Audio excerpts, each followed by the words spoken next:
Hi guys, Dave from firearms-uk here, and I'm a little late to the party on this video because I was just leaving to go on holiday when this all started to kick off. But basically, I want to talk about some of the comments and actions that a personality within the British shooting community has been saying.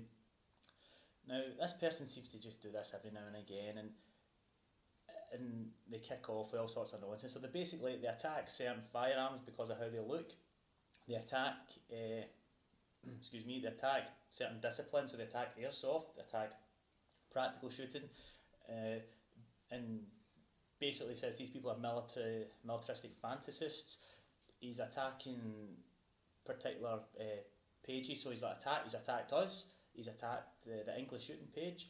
I don't know if he's also attacked the rack and load and SRS power pages.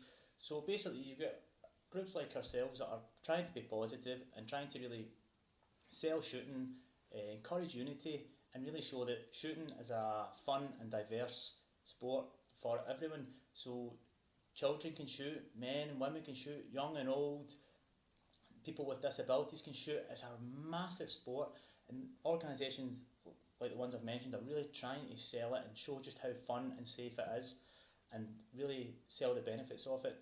And of course we're trying to show that there's multi-disciplines out there and defend every discipline. Our core ethos has always been unity and positive action, which is basically saying, you know, if we all unite, we're stronger as one massive community, whether you're a clay shooter, a hunter, a stalker, pest controller, practical shooter, target shooter, we're all this one big happy family. And if we all defended each other, we would be, certainly I think if we'd done this 20 years ago, we wouldn't be in the position where we are now, where handguns and self-loading rifles have been banned. So this has been our key ethos from the start, and we always try and promote this. And recently this person, who will remain, I'm not going to mention their name because I don't want to really give them any traffic, but they've come out with a statement similar to pretty much what you've been saying for years. However, they say this at the same time they attack other disciplines and then claim they're misrepresented, and they claim they know what's best for the public. And I'm sorry, I just need to say enough is enough. Shooting, we're all working class people at Firearms UK of varying degrees certainly, but we're just ordinary people, and this person's called us odd and militaristic fantasists, and frankly it's insulting because while I've not served, several members of our team have served for various time periods, some for many years, but this person uses their so-called military experience, which from what I understand is very short, and I mean very short, I don't even think it was a year, but they use their so-called military experience as if it makes them an authority on what, and gives them a reason why we're wrong and they're right. And it's just not fair. Anything we say has been researched to the best of our abilities. We've got people from almost every aspect of shooting sports, and we do research everything we can, and we'll have controversial conversations about things, sure, but that's the only way to normalise things, is to have discussion.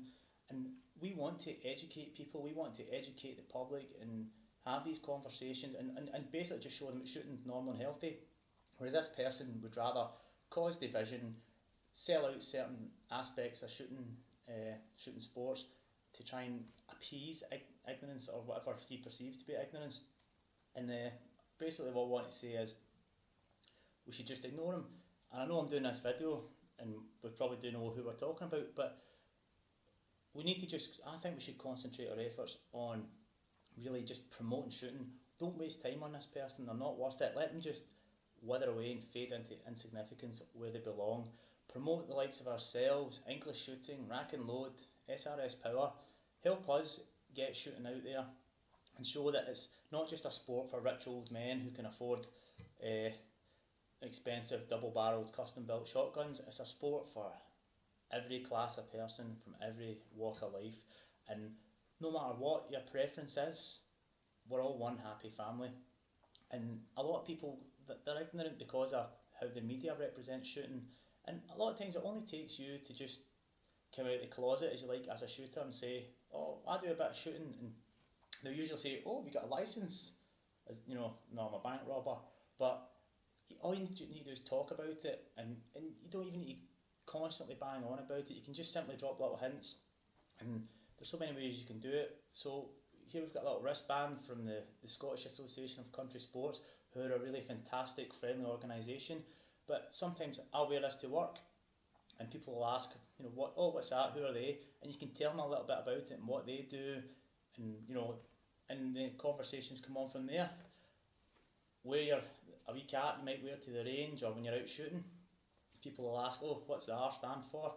Why do you wear that? Or, and again, it's just another way to have conversations.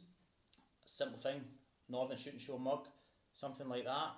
People will ask, oh, what's that? Is that in the UK? And then you can tell them about it, and hopefully they might be interested, and they can bring their family or friends along and have a fantastic day out and experience the shooting. And you see, it's just ordinary people. It's like going to any other fair or event, just people going out to see what's available, have a go at things, and generally have a good time.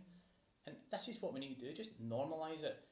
And the best way to do it is it needs to come from within. We all need to take action. We can't just rely on our associations, but do something ourselves, do something simple like that.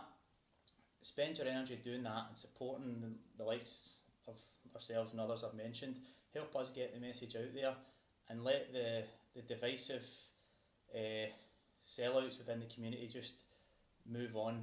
Replace them. If you've got people like that in your club, become more involved. You get on committees yourself, modernise your club, get your club on Facebook, on our website, do what you can, do as much as you're allowed to do to publicise it and get people interested, because often we're our own worst enemy, and certainly there's a lot of people there that they don't seem to want to modernise and don't want to change and want to keep shooting their dirty little secret, and they're doing a lot of damage because people see them as perhaps representative of the shooting community or the stereotypical representative, and people will listen to the nonsense they say, and it does so much more damage than coming from an anti-gunner.